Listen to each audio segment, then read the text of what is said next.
Hey guys, looks like some patent drawings got leaked from Australia on the new Type 132. So we're here to kind of talk about this new SUV coming from Lotus. So guys, this is Shanu with InnoKinetic. I'm sure some of you guys are wondering, how come a guy who is into lightweight sports cars is here talking about an SUV? Well, I will freely admit I am not into SUVs unless they are for off-road use. That I'm into. That I think is kind of cool.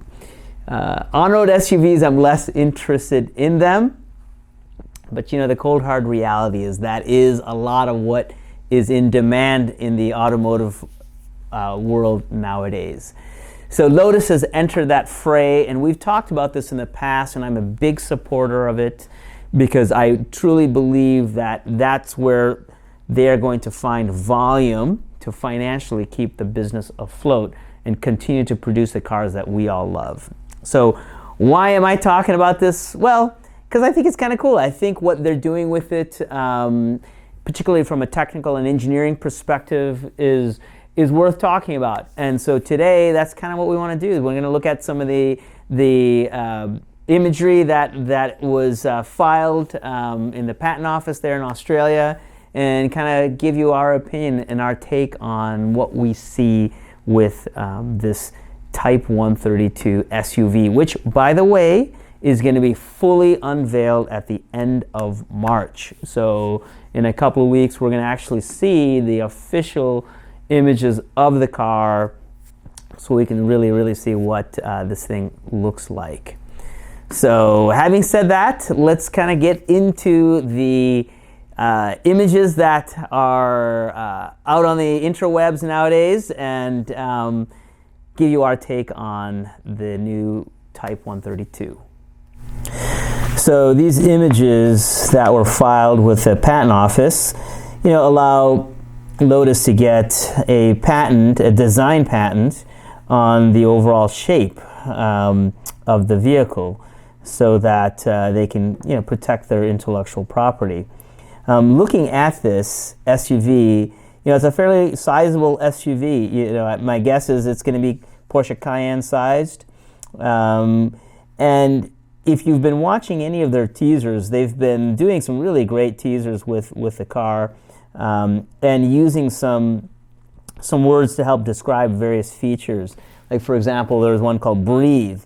If you look at the front of the car, there are these vents which appear to potentially open up as cooling, you know, is required for the battery. The architecture on this one, we had done that video about the Leva architecture, which really was more about the, specifically about the mid-engine architecture for sports cars, but they also had the slab architecture, which is basically batteries in the floor of the car, and that suits a tall car like an SUV. So we're sure that they're using that architecture here on this car.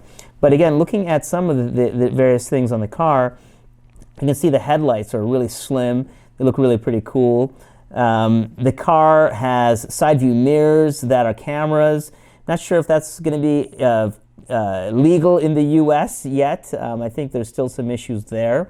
You can see the car has the LiDAR. So they, you know, one of the things in their marketing, they've been using the word see, and this LiDAR camera at the front, and there's one here at the rear. LiDAR being light detection and ranging. So it's a way for them to get to a more self-driving or potentially level 3 autonomy, which supposedly Polestar, which is within the Geely family and kissing cousin of Lotus, they've been talking about level 3 autonomy on their vehicles. So maybe Lotus is incorporating that here as well. So that would be, you know, really cool. What else can we talk about here? The, you know, power of the car, of course. You know, we know about the batteries. There's talk, what we've read is 92 and 120 kilowatt hour battery pack configurations for this car. So that should be quite powerful. but also giving them what I think would be, adequate range, for the car itself.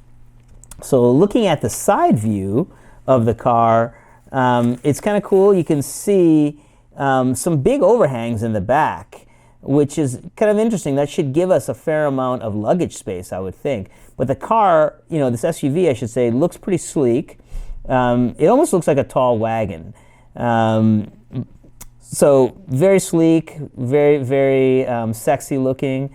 The wheels, you can see in some of the videos, they appear to have carbon inserts, or maybe they're even carbon.